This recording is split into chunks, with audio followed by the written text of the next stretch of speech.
My name is Victoria Whitmore. I'm 47 years old, divorced, and the mother of a 16-year-old daughter named Sophia.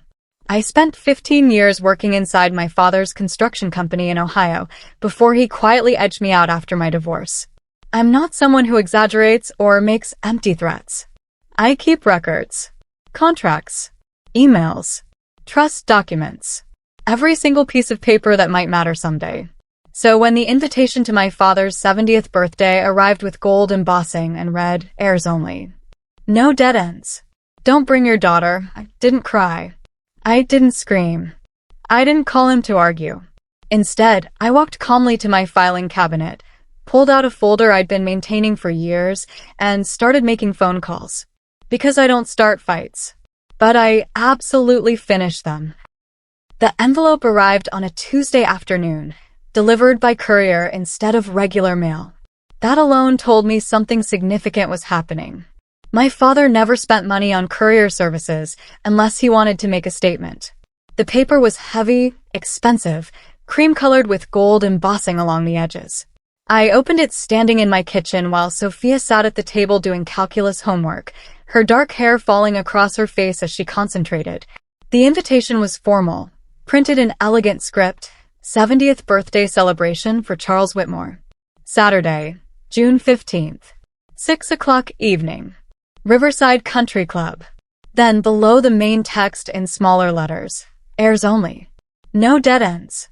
Do not bring your daughter." My hands started shaking so violently the paper rattled. I read it 3 times to make sure I wasn't misunderstanding. Dead ends. That's what my father called women who didn't produce sons.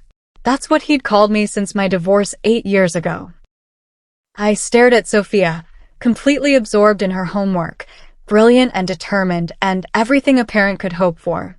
She'd just won second place in a state mathematics competition. She volunteered at the animal shelter every weekend. She wanted to be a civil engineer like her grandfather, despite the fact that he'd barely acknowledged her existence since she was born. And my father was calling us, dead ends. Not just insulting me privately, which he'd done for years, but putting it in writing, making it official. Erasing her from family history before she'd even had a chance to write her part of it. Something inside me didn't just crack. It shattered completely, then reformed into something harder and sharper than it had been before. I folded the invitation carefully, slid it back into its expensive envelope, and made a decision. I would attend that party. And I would bring something far more powerful than just myself or my daughter. This pattern wasn't new. My father had built his construction empire, Whitmore Holdings, around one fundamental belief. Sons carry legacies. Daughters dilute them. It was an old-fashioned view, almost medieval in its rigidity, but he'd clung to it his entire life. My younger brother Daniel had 2 sons, and suddenly he could do no wrong in our father's eyes. Every business decision Daniel made was innovative. Every mistake was a learning experience. Meanwhile, I had Sophia, and overnight I became a disappointment. The shift had been subtle at first, starting even before my divorce. When I'd announced I was pregnant, my father's first question had been, "Do you know if it's a boy?" When I'd said it was a girl, his face had fallen in a way he couldn't quite hide. Over the years, that disappointment had hardened into something colder, more deliberate. But what my father had forgotten in his certainty that I didn't matter was this: I'd worked in his company for 15 years before my divorce. I hadn't just been a secretary or an assistant. I'd been the operations manager, the person who made sure projects finished on time and under budget. I'd negotiated contracts, managed crews, handled disputes with suppliers. I knew the company inside and out, every strength, every weakness, every corner where my father had cut ethical corners to maximize profit. And I kept copies of everything. Not because I'd been planning for this exact moment, but because I'd learned early in my career that documentation was survival. Women in construction had to work twice as hard and prove themselves twice as thoroughly. So I'd saved every email, every contract, every memo that proved my value. Now, standing in my kitchen holding that insulting invitation, I realized my caution had been preparation for exactly this fight. My father thought I was weak, that divorce had broken me, that single motherhood had made me desperate. He had no idea what was coming. I called my brother Daniel that evening after Sophia went to bed. He answered on the third ring, his voice cautious. Victoria. Hey, did you get Dad's invitation? I got it, I said flatly. Want to explain the no dead ends part? Silence stretched between us. Then Daniel sighed, and I could picture him rubbing his forehead the way he always did when uncomfortable. Look, it's not personal. Dad just doesn't want awkwardness at the party. It's going to be mostly business associates and investors. He wants to focus on the future of the company. The future that doesn't include his granddaughter? My voice was ice. Victoria, come on. You know how Dad is about this stuff. Sons carry the family name. It's just symbolic. Symbolic. As if symbols didn't matter. As if they didn't shape reality. What else is happening at this party, Daniel? I asked quietly. What are you telling me? Another pause, longer this time. When he spoke again, his voice was careful. Dad's making an announcement. About restructuring the inheritance. My stomach dropped like I'd been pushed off a building. Restructuring. That was corporate speak for cutting someone out. He's removing me from the will. It wasn't a question. He's adjusting things. Making sure the company stays strong under clear leadership. Daniel's inability to give me a straight answer told me everything I needed to know. Our father wasn't just insulting me with that invitation. He was erasing me entirely, using his birthday party as the venue to announce that his daughter and granddaughter were no longer part of his legacy. Thanks for the heads up, I said, keeping my voice steady. See you at the party. Victoria, wait, I hung up. Then I walked to my home office, pulled out the filing cabinet's bottom drawer, and retrieved the folder I'd been maintaining for years. Inside was my copy of the original shareholder agreement from when my grandfather founded Whitmore Holdings. My father had assumed I'd lost it or thrown it away after my divorce. He was wrong.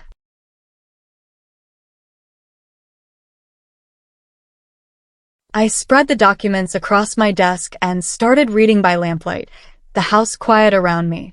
My shares in Whitmore Holdings were complicated.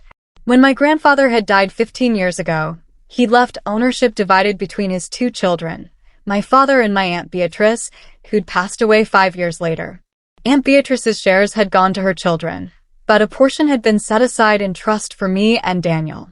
22% of the company belonged to me through that trust. They were non-voting shares, meaning I couldn't influence major decisions, but they were protected under the original trust documents my grandfather had created. My father couldn't simply take them away. As I read through the dense legal language, squinting at clauses I'd only half understood when I'd first received the documents, something caught my eye. A provision I'd never noticed before, buried deep in Section 12, Paragraph 4. Any heir actively excluded from a family function tied to corporate succession planning may petition for review of share distribution and contest any restructuring that diminishes their interest. I read the clause 3 times, my heart pounding faster with each pass. This was it. This was the weapon I'd been looking for without even knowing I needed it. My father had made a critical mistake. By putting heirs only on that invitation and explicitly excluding me, he'd triggered this protection clause. And by planning to announce inheritance restructuring at that same party, he'd tied the family function directly to corporate succession. He'd thought he was being clever, using his birthday as cover for a business maneuver. Instead, he'd walked straight into a legal trap. I grabbed my phone and called my attorney, a sharp woman named Catherine Phillips who'd handled my divorce and understood exactly how ruthless family conflicts could become. She answered on the second ring despite the late hour. Victoria? Everything okay? Catherine, I said, my voice steady now with purpose. I need you to clear your schedule for Saturday night. We're going to a birthday party. The next few days passed in a blur of preparation. Catherine and I met twice, going over every document, every clause, every possible angle my father might use to challenge what we were about to do. He's going to argue you voluntarily distanced yourself from the company, Catherine warned during our second meeting. That you chose to leave after your divorce, that this is retaliation, not legitimate business concern. I pulled out another folder, this one stuffed with printed emails. These are from the 3 years after my divorce. Me begging to stay involved in the company, asking for project assignments, requesting meetings. Every single one was denied or ignored. Catherine's eyes gleamed as she flipped through them. This is good. This shows a pattern of exclusion. There's more, I said quietly. Emails where Dad explicitly tells Daniel that clients prefer dealing with men, and that my presence complicates the leadership structure. If that's not gender discrimination, I don't know what is. In a family business, it's hard to prove, Catherine admitted. But it's enough to raise questions. Enough to make his investors nervous. I didn't tell Sophia the full truth about what was happening. She knew her grandfather had always been cold toward her, that he favored Daniel's sons in obvious and painful ways. But she didn't know the depth of his contempt, didn't need to carry that weight yet. On Friday night before the party, she found me in my bedroom trying on and discarding dresses. "Are you nervous about tomorrow?" she asked from the doorway. I turned to look at my daughter, so perceptive, so much smarter than I'd been at 16. A little, I admitted. Grandpa and I haven't always seen eye to eye. He doesn't like me much, does he? The question was matter of fact, not hurt. She'd already figured it out. I sat on the bed and patted the space beside me. She sat, and I took her hand. "Your grandfather," I said carefully, "doesn't understand what legacy really means. He thinks it's about names and bloodlines. He doesn't see that it's about character and contribution and the mark you leave on the world. Like the scholarship program you helped set up? Exactly like that." I squeezed her hand. "Tomorrow might be uncomfortable, but I need you to know that you are not a dead end. You're the beginning of something better." Saturday evening arrived faster than I wanted it to. I dressed carefully in a navy blue dress that was professional without being severe, elegant without being flashy. I wanted to project confidence and control. Catherine met me in the country club parking lot. She was carrying a sleek leather briefcase and wearing a tailored suit that announced she was here on business, not celebration. "Ready?" she asked. I took a deep breath, looking up at the country club's imposing facade. Through the windows, I could see chandeliers glittering, people in evening wear gathering with champagne glasses. My father's kingdom, built on tradition and hierarchy and the belief that some people mattered more than others. "Let's go," I said. We walked in together. The ballroom was exactly as ostentatious as I'd expected. Crystal chandeliers throwing rainbow light across white tablecloths, a champagne tower 3 tiers high, flowers arranged in massive displays that probably cost more than most people's monthly rent. At the head of the room on a small raised platform stood my father, Charles Whitmore, holding court like a king receiving tribute. The moment I walked through the door with Catherine beside me, conversation stuttered and died in ripples spreading outward from where we stood. Heads turned. Whispers started. My father's eyes locked on mine from across the room, and I watched his expression shift from surprise to irritation to something that looked almost like respect before settling back into his usual stern disapproval. He excused himself from the group of investors he'd been entertaining and walked toward us with deliberate slowness, each step measured and controlled. The crowd parted for him automatically. "Victoria," he said when he reached us, his voice carrying just enough warmth to sound cordial to observers but cold enough that I felt the rejection underneath. I believe the invitation was clear about the guest list.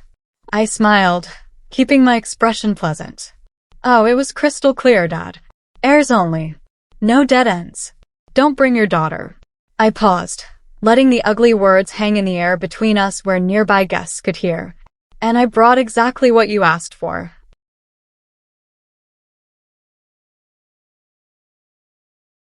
Confusion flickered across his face.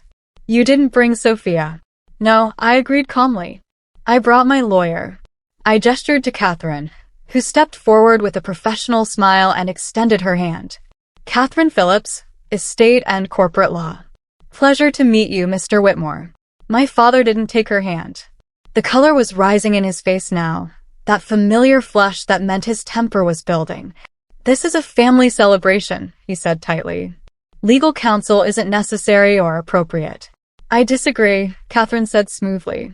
"When family celebrations involve corporate succession announcements, legal representation becomes quite appropriate, especially for stakeholders who hold protected shares in the company being discussed."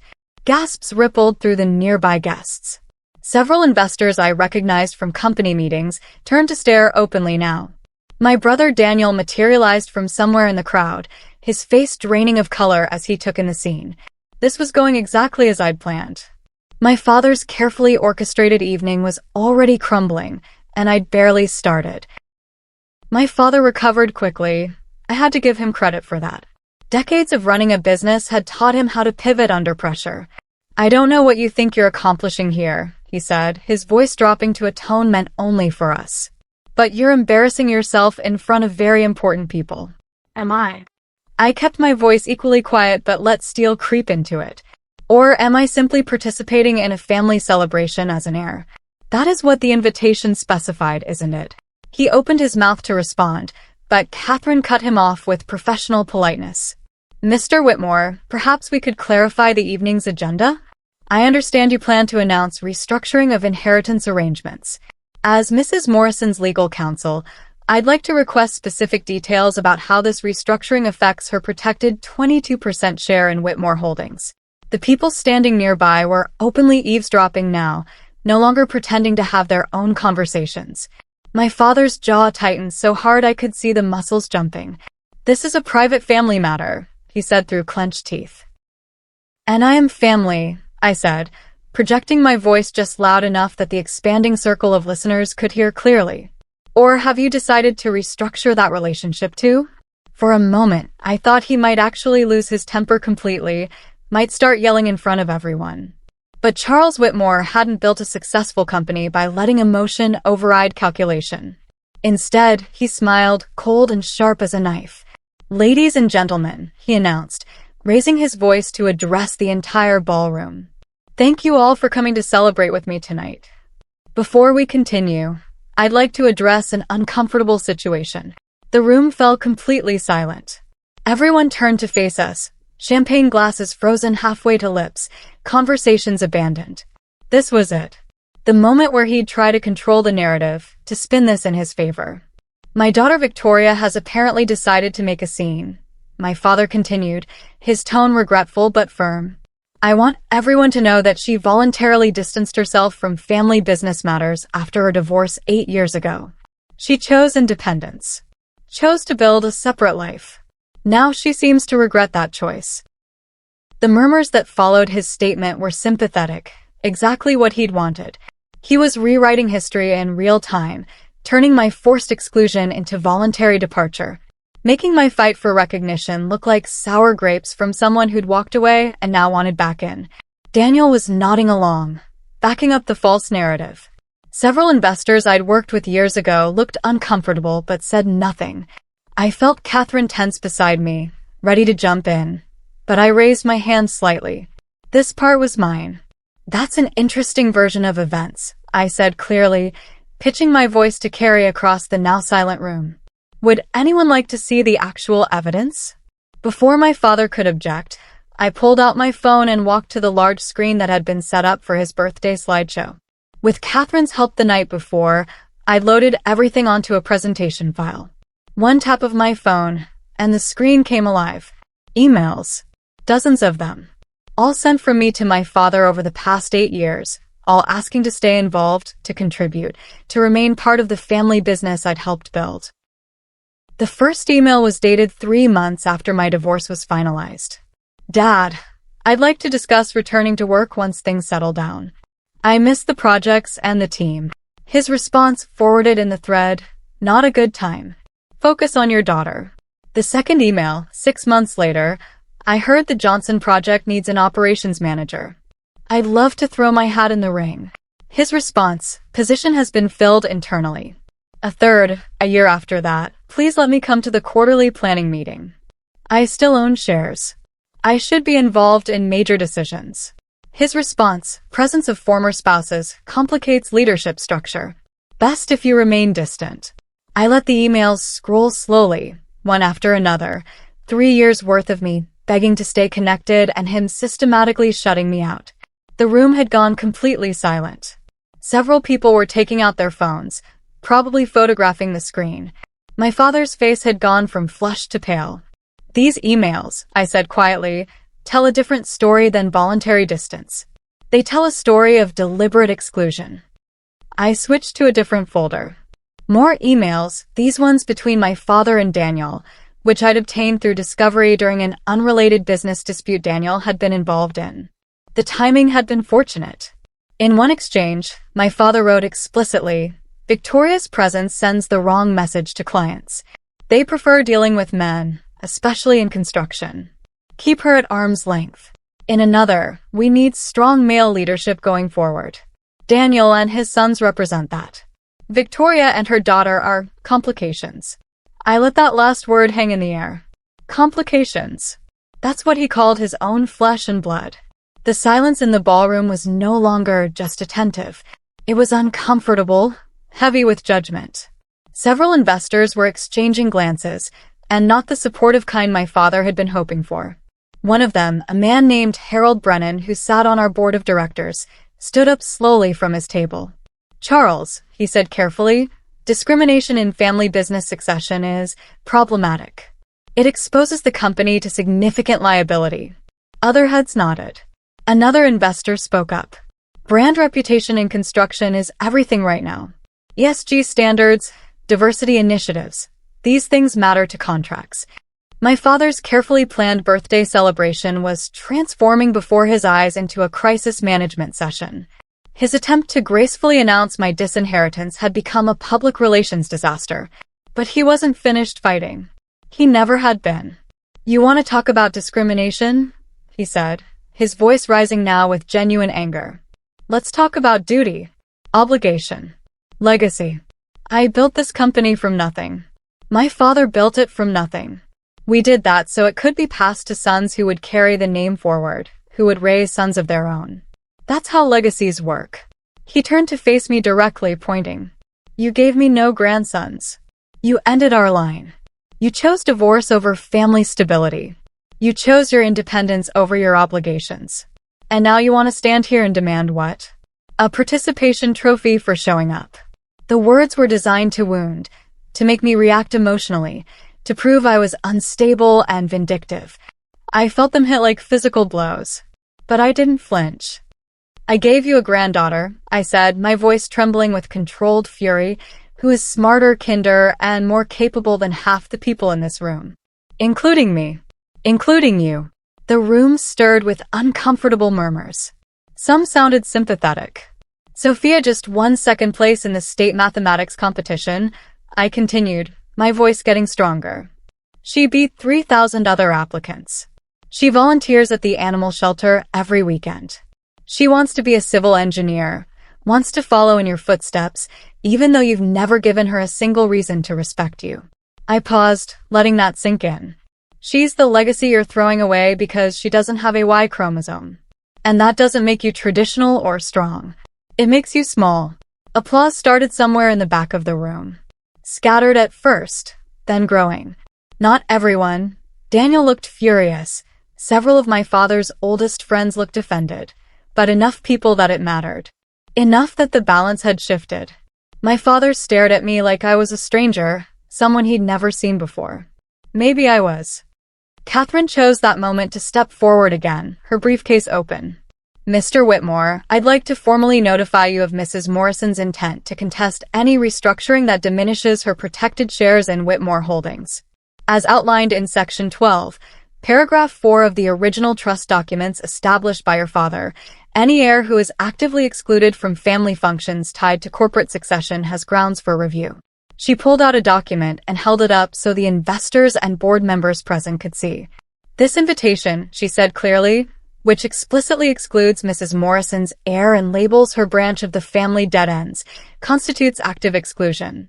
And this party, at which you plan to announce inheritance restructuring, constitutes a family function tied to corporate succession."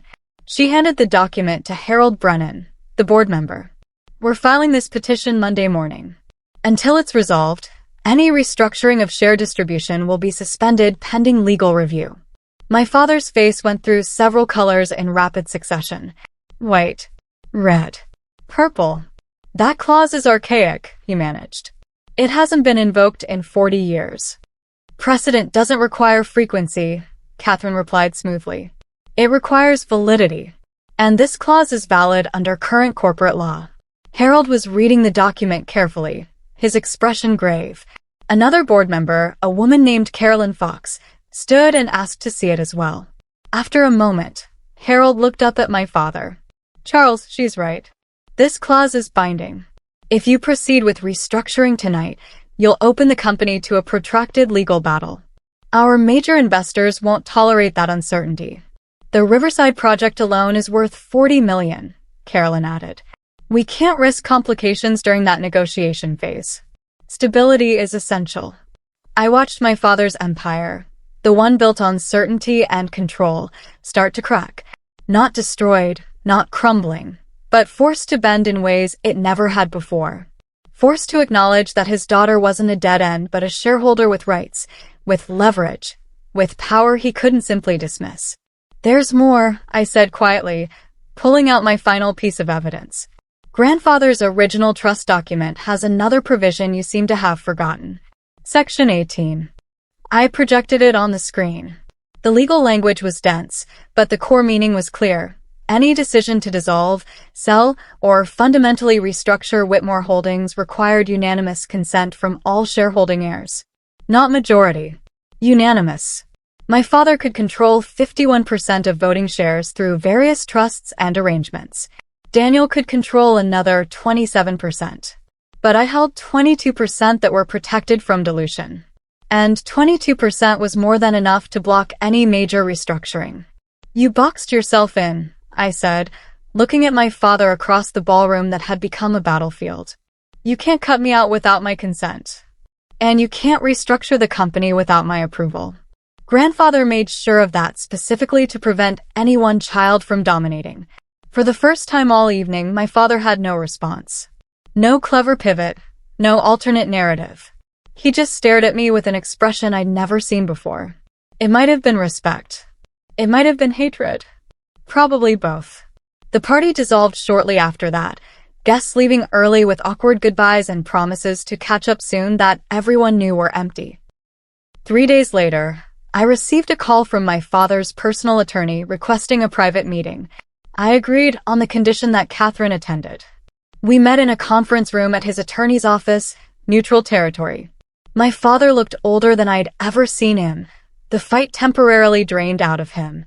What do you want? He asked without preamble. Not, how are you, or can we work this out? Just the transaction. I'd prepared for this question. I want my daughter to intern at Whitmore Holdings this summer after she graduates high school. Paid position, real work, not fetching coffee. I want her to have the same opportunity Daniel's sons had. He started to object, but I held up my hand. I want my advisory vote restored on major contracts over $5 million. Not control, not executive authority.